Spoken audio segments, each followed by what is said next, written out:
Thank you, Mr. Vice President. Once again, the PNM has gotten it wrong because their vision, the vision of the PNM under their Prime Minister, Dr. Keith Christopher Rowley, is one of a new society where the population is told to wean themselves off of the government. The government is unable to serve them, to take care of them, and the society must take care of itself. And once again, this bill espouses that vision, because here an attempt being made with all sorts of descriptions that do not pan out when you read the bill about serving the people and getting service to the citizens and providing service, but the bill puts more hands in the power of the government than towards the people. Have no fear. The United National Congress, when we remove this PNM government, will serve the people and will get the local government reform correct, because of the vision of the UNC is about the people, building from the ground up, not from the cabinet down. All government speakers here for the last two sessions have spoken about in-depth consultation. The problem is with the definition of consultation. The PNM's definition of consultation is to meet with thousands of people, take an inordinate amount of time, take copious notes, print lots of copies of statements made by citizens across Trinidad and Tobago, and then ignore everybody and do what they want. That is not consultation. Consultation must be reflected in the end product for it to have any meaning. It was a pleasure to listen to the Honorable Minister of Social Development in a contribution today. She tried to skillfully weave into a tapestry of her argument that there were members of the UNC who support this PNM legislation here today. And she used one example as the CEO of the Couva Tabaki Talparo Corporation, not letting the population know that CEOs are not politically appointed, CEOs are not politically affiliated, they are appointed by the institutions. And these institutions have been influenced by the PNM for 49 years. The Minister of Social Development also said that she heard some silent UNC support. Well, that is amazing. There's a new Marvel movie starring the Minister of Social Development, who can hear silence. That's a lovely one. The land and building tax was being brought by the UNC, not the property tax.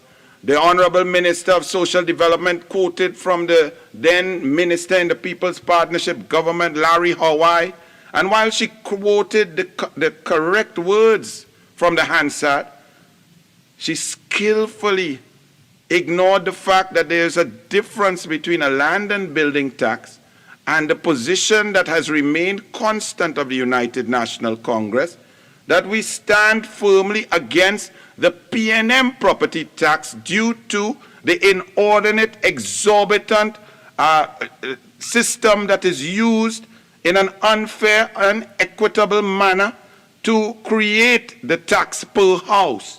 So the UNC is against your PNM tax, your punitive property tax, your oppressive, exorbitant tax. The UNC is for fair land and building taxes. So that is just to correct the record.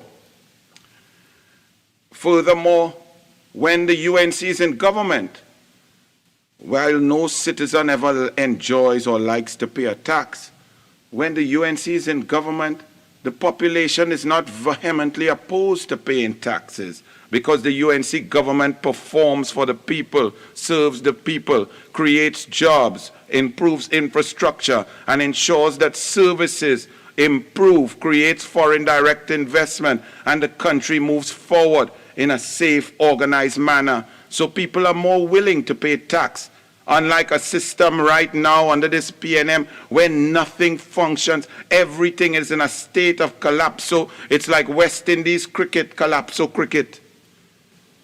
They said that the UNC has houses in foreign countries. Well, I'm glad they know who has houses in foreign countries, and they're so willing to pay taxes. I wonder if they know that their former Minister of National Security, who was in New York trying to get $1 million gift that was given to him, if he paid his property tax on the elder person who he took the $1 million apartment from in Manhattan. Furthermore, if you're in a foreign country and you pay taxes, it's because in developed countries where the buses run, they don't have potholes busting your tires and your shocks, where you can get service. Crime is not rampant, men not dancing with Uzis while you're laying flat on your back being robbed, children not being stabbed in their face while going to school. In other countries, people are more willing to pay tax because they are not blighted with the PNM. The Honorable Minister of Social Development said there are 756 municipal police. The PNM has been in government 7 years. But she alerted the country to the fact that there is a shortage of some 700 police officers. And yet in 7 years, the PNM has done nothing to increase that complement.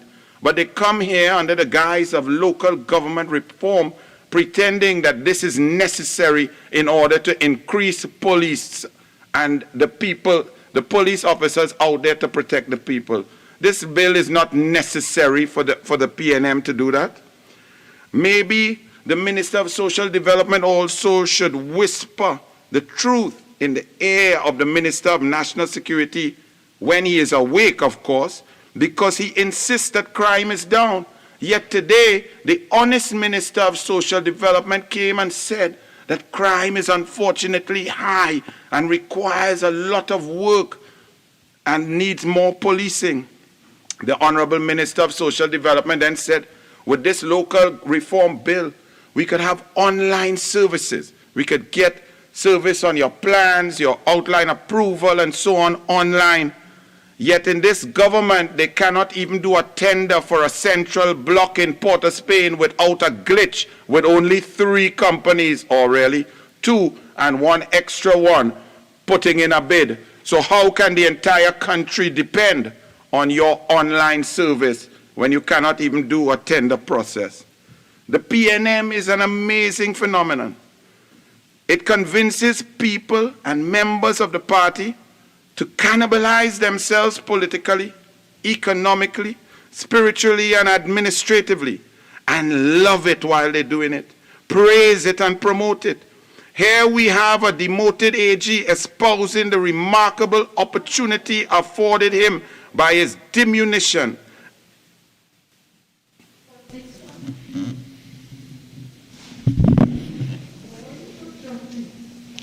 Senator Marr. Senator Anil. Thank you, Mr. Vice President. Here we have a demoted AG espousing the remarkable opportunity afforded him by his diminution and now arguing for his complete removal from the cabinet while smiling and proudly sounding his own political demise. As I read from the Newsday. Senator Roberts. Yeah. I beg for relevance and I bring up 46.1, Standing Order 46.1, as it applies to this bill at hand. Well, Mr. Vice President, this is quoted from the Honorable Minister of Local Government after his contribution in the local government bill, where he's discussing in the Newsday what he presented last week. So I believe that it is relevant. Thank you, sir. So Newsday, Wednesday, June 1st, 2022. It says, well, it should say Minister of Local Government, but Al-Rawi on local government reform. I am here to put myself out of a job. First and foremost, that sentence espouses the PNM's attitude. Here we are talking about devolution of power and responsibility and serving the burgesses and the citizens, but everything is about I and myself. But then to quote the Honorable Minister of Local Government and Rural Development, he said, in accepting the role as Minister of Local Government and Rural Development, my gazetted responsibilities included a very important item, My obligation is to wind up the affairs of the Ministry of Rural Development and local government. In other words, then, I am here to put myself out of the job that is currently cast in the laws that we now manage, take that baton and hand it over to the Ministry of Finance. And yet, Mr. Vice President, this government is coming here to tell the country that they've just devolved power. They've created opportunities for others. They've removed a minister who is passionate about it doesn't have to be this specific minister, but any minister of local government who is passionate about serving burgesses will be able to go in the cabinet. Anybody who understands our system, our constitution, our first past the post Westminster system knows that it requires a minister to go in cabinet with cabinet notes and fight with passion for resources for his or her ministry. To remove that minister in itself puts local government at the mercy of whoever is the Minister of Finance. And in this case, with this Minister of Finance who just came in the mid-year review to say, oh, well, we did not pay VAT, we did not pay bills because I chose not to pay them. We got a windfall now and we are now going to pay bills. We can see that the corporations that are already starved for resources without a minister of local government to argue for the case in cabinet will be at a disadvantage, as the Minister of Finance could do with them as he pleases without any argument, without any discussion. And that could never be good for democracy, good for service, and good for the allocation of resources across Trinidad. This bill here we are debating here goes against the very spirit of decentralization and contrary to the purpose and function of local government. In fact, the bill should be renamed a bill designed to consolidate power in the hands of the Minister of Finance and extend his control of the corporations in the name of local government reform, and furthermore, whatever is left over shall be controlled by the Minister of Local Government. I was amazed today to hear such adjectives from Independent Senator Dr. Remy as earth-shattering, groundbreaking, changing the way we do business, and then other adjectives from the Minister of Social Development as revolutionary. I thought I had read the wrong bill. I had to go and read it again in the caucus room to make sure that I had the correct bill, because none of these adjectives, even the Honorable Minister of Local Government and Rural Development in his contribution had to admit by situations beyond his control that he was not happy with this bill that he brought, that it's just a start, that because of the UNC's lack of support, he had to bring a watered-down bill, which is just, it's better to start than to do something. That was the essence of the Honorable Minister's presentation, and I don't think that that can be determined or described as groundbreaking and revolutionary. It can be described as capitulation. According to the OECD, there can be various political, administrative, and fiscal motives for decentralization reforms. In some countries, decentralization can be seen as a counter-reaction to previous strong centralization and even authoritarianism. Hugh et al., that was 2016. In these countries, decentralization has been at least partly a way to ensure that the democratization development will not be reversed. In other countries, decentralization has been a method to reform the public sector. For example, in order to improve the efficiency of public services and thereby curbing the growth of government spending, decentralization of authority is also often expected result in more accountable, transparent public governance, lower corruption, higher political participation, and policy innovation. This is what we would have intended during the consultative process. But the bill, the end product that has come here today, does not decentralize. It does not devolve. It does not create an opportunity for those who are elected in local government and live in the areas to serve and have greater responsibility. It in fact puts more power into the hands of one minister, the Minister of Finance. So unfortunately, the PNM has missed the mark by a mile. When we talk about local government reform, we should be able to read from the clauses and the 101 amendments, not the 101 Dalmatians, that there should be political decentralization. The aims in general to devolve political decision-making power. That's the aim. But yet in this bill, we see the Minister of Finance, who is already powerful and all-encompassing, getting more power to deal directly with corporations.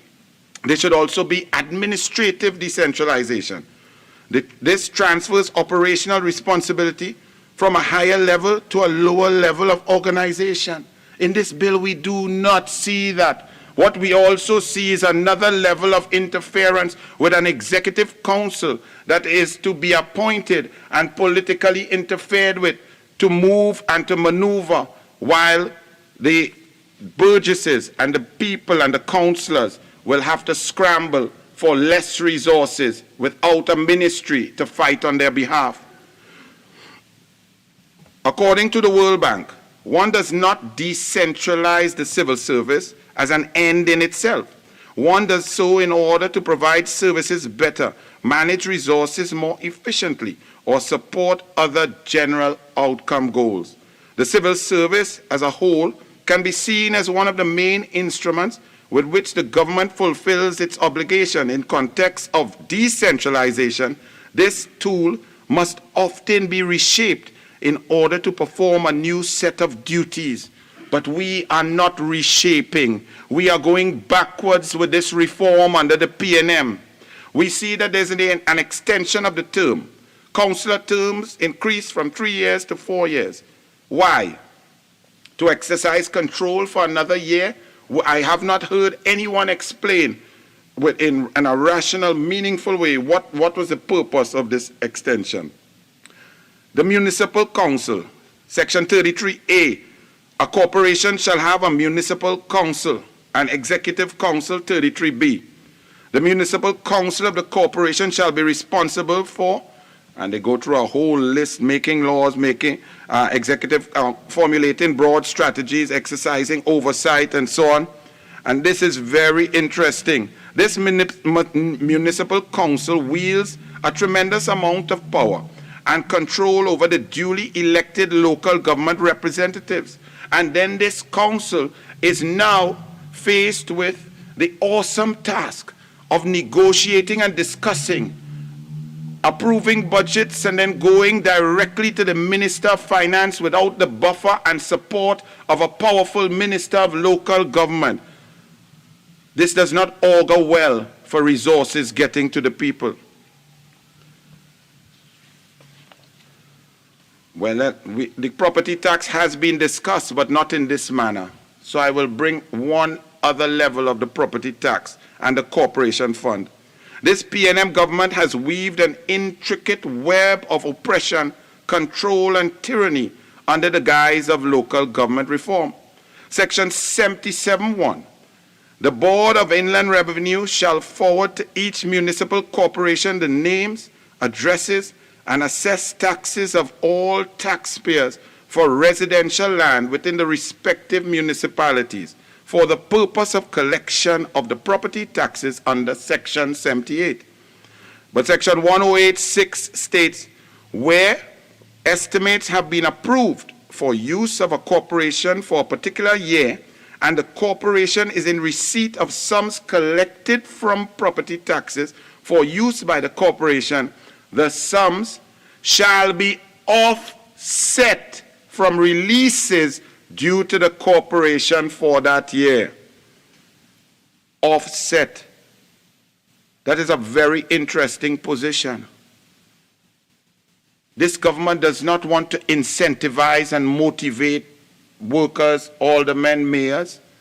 They want to penalize. So when they collect, if they collect and they collect better than the BIR and they get a higher percentage of tax revenue in, they would actually be penalized. One would think, and I hope that this government, who is asking for the opposition's support, even though they don't need it because they watered down the bill and just need a special majority, I hope that they would amend that to say that if you should reward corporations for good tax collection and not take it away from the allocation, but add it so that they will be able to serve their constituents and their burgesses in a more meaningful manner. The mayor, the aldermen, and the councillors of a corporation shall be paid out of the fund of a corporation established under Section 109. 109(1)(a) states, the monies of a corporation fund under subsection 1 shall comprise of A, appropriations from Parliament from the consolidated fund, B, revenue from fees, charges, and fines and taxes, included property taxes, collected and distributed in accordance with the Property Tax Act, C, sums borrowed by the corporation for the 48 Chapter 7604 purpose of meeting of any of its obligations or discharging any of its functions, D, such sums as are provided by foreign states, international organizations, multilateral or bilateral lending agencies, corporations, or private institutions for the exercise of any functions of the corporation. E, sums received by or owed to the corporation in respect of 1, the performance of the functions or the exercise of its powers, or 2, interest or loans made to employees. F, taxes received by the corporation under Section 78, and G, such other sums or property which may in any manner become payable to or vested in the corporation in respect of any matter incidental to its functions. The PNM government has attempted to use this bill to institutionalize a Machiavellian enforcement of taxation and oppression of the people of this country. The PNM for 7 years has overseen what the Ministry of Finance calls the inefficiency of the BIR in promoting the politically influenced, recently passed to or sparked to life by the passage in the Senate, the Revenue Authority. That was the argument of the PNM, that the BIR is so inefficient. The Revenue Authority is needed for the minister to appoint a board and the general director and all the directors except one, but they must take the instruction from the PNM appointed board in collection of taxes. But now the PNM says in this callous property tax in a time of hardship that they have now turned municipal corporations into tax collectors. Think about that for a moment. These clauses are created. I have created a system in which the corporations will be coerced to enforce the property tax payment and collection upon the population by making the councillors, aldermen, and mayors dependent on said taxes for even their very salaries. In fact, the very funding of the corporations themselves will be coming from the funds acquired through property tax collection, as this bill does a set-off from original allocations, and allocations which would have diminished because there is no minister in the cabinet to fight for the corporations. So what are we doing here?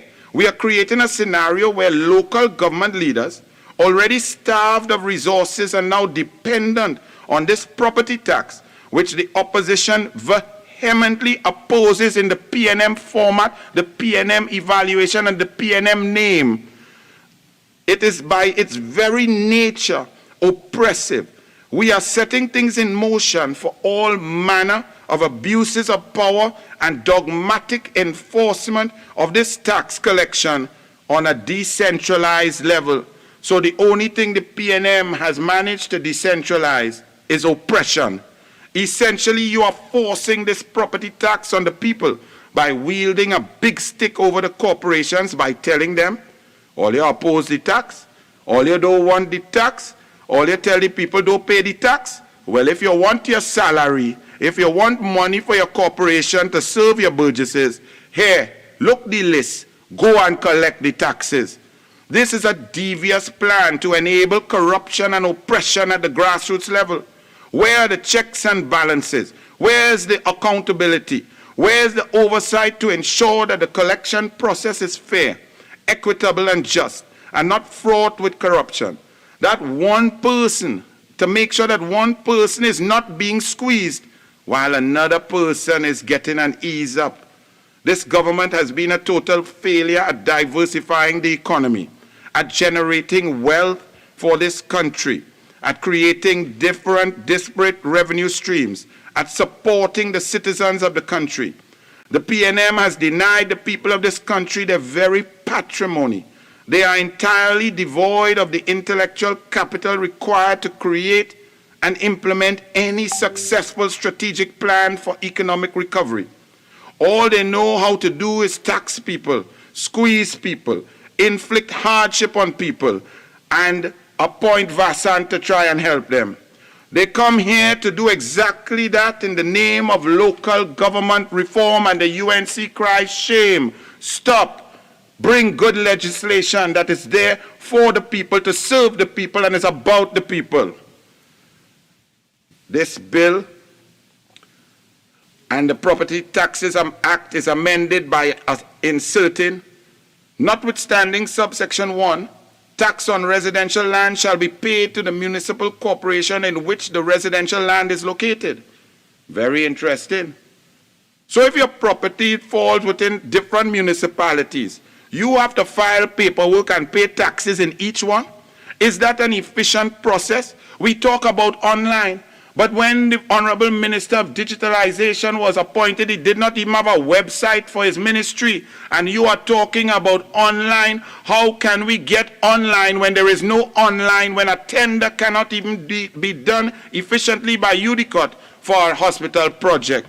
So people with land in different corporations have to go and line up 14 separate times. Is that efficient, or is that putting a burden on the taxpayer already in a situation where once you get into a car in Trinidad and Tobago, you know you're going to lose at least a productive hour or two? Confidentiality. Confidentiality of residential tax information. We are on record here as hearing a member of the PNM government saying that citizens don't have a right to privacy. But confidentiality of residential tax information, how many people will now have access to individual citizens' personal financial information? In a time of kidnapping, robberies, extortion, this is putting persons at further risk just for their own personal hard work and success, for investing their earnings in property. We are now allowing a greater number of people access to personal records. We have actually ministers in the court now trying to protect their personal information. We have leaked special branch investigations, FIU, we have ACIB information coming out, but yet this government is going to create more avenues for the escape of private information of citizens. That cannot make sense. It does not make sense, and it is downright dangerous. And you come to put a Mickey Mouse clause here about confidentiality of information in 77.2 and 77.3 in a country where absolutely nothing remains confidential. So you see, whether it's a special branch report, ACIB, FIU, merit list, with absolutely no consequence whatsoever, this information gets out and people know about a list before it even reaches the president to intercept it. This is laughable, given that probably nobody here can say when was the last time any person was charged or faced punitive measures for leaking confidential information into the public domain. The public, and rightfully so, has no confidence. Senator Roberts.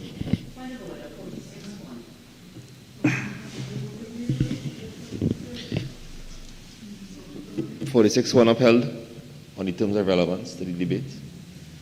Section 77.2, Mr. Vice President, where this government is in this local government reform, Madam Minister of Trade, is saying that the taxes and the property taxes, people have to go to their corporations where the land exists, and therefore people's private information, instead of being held at the BIR or in the future coming, the Revenue Authority, people's information will now be in a number of different corporations and different places. Therefore, the greater numbers of human beings will have access to people's private information, and therefore there is greater risk of leakage of people getting information that they should not have and putting the citizens at risk, ma'am. So I would like you to follow what I'm saying. The public, and rightfully so, has no confidence in the government's word. I mean, at the highest echelons, high-ranking PNM government officials go in courts of law in foreign lands and sign affidavits replete with total falsehoods, while others claim to have please, never... Mr. Vice President, 46-1. Senator Roberts, this is the second time I'm going to mention 46-1. I'm asking to keep your contributions tighter to the debate at hand. You're going way off the mark by bringing too much wide connotations. Thank you for your guidance, Mr. Vice President. Section 77.2, where information is forwarded to a municipal corporation for the purpose of the collection of property taxes in relation to residential land, the municipal corporation, the council of the municipal corporation, and staff of the municipal corporation shall keep information confidential. Could we have confidence in that, Mr. Vice President? All of those people are being told here by the PNM the information forwarded to a municipal corporation for the purpose of the collection of property taxes in relation to residential land. The municipal corporation, the council of the municipal corporation, the staff of the municipal corporation. It's best you give the gardener, the wakaman, and the doublesman all of people's private information. And you come to say in a clause that it shall be held confidential. Your cabinet cannot even keep secret from your meeting. Everything has come out and the UNCs find out. Not disclose such information unless authorized to do so under this act. Section 3. Senator, we understand the point you're making. Yes. Just ask that you keep it a little tighter now. All right. Thank you very much. Closing on your wind-up. Oh, good. Time already? I was just beginning to enjoy myself. Section 108, draft estimates to be submitted to the Minister of Finance for his approval, and the Minister with responsibility for finance may make such amendments thereto as he may consider expedient. And this is what the PNM is coming to say is devolution and decentralization, when you have a Minister of Finance who could just determine without ever going to a corporation like Pinet de Bal, and saying he doesn't know how many people live in Pinet de Bal. He's never been there. He doesn't know if it has tobacco, if it needs diesel, how many people are there. But he will determine how much money the people of Pinet de Bal get. That could never be right. That is not devolution. That is authoritarian. That is undemocratic and oppressive. As I said, Property Taxes Act Amended 3, notwithstanding subsection 1, the minister may by order declare which of the agricultural, industrial, or commercial taxes may be collected by the municipal corporations and what percentage. Allow your colleague to contribute, please. The Minister of Finance could determine what taxes may be collected by the municipal corporations and what percentage of those taxes collected may be retained by the municipal corporation. This right now, there's a Minister of Finance who does not pay VAT refunds unless he feels like it. He takes it as a strategy, as a zero interest loan, and only when there's a windfall from 46.6, war. please, Mr. Vice President, 46.6. Member Roberts, unless you have proof of this, we have to uphold 46.6. Of course, they have proof, Mr. Vice President. Can you keep it relevant? To the, Yes, keep it relevant. in the debate, Mr. Vice President, that we just had, if the Honorable Minister of Tourism would take the time to read the Hansard Mr. of Vice his President, he Honorable is colleague. imputing improper motives, 46.6, please. And please, could you ask the member to direct all his contribution to you? I don't want him speaking to me. Oh, good. Member Roberts, 46.6 upheld. Keep your contributions towards the debate with lack of conjecture and direct all. Thank you. Reminded. Thank you, Mr. Vice President. Emotions high in the sky. Poor fellas. So, Mr. Vice President, in the debate that we just had for the mid-year review, the Honorable Minister of Finance showed that due to the windfall from the war in Ukraine and between Ukraine and Russia, that he was now going to pay $1.7 billion of VAT refunds.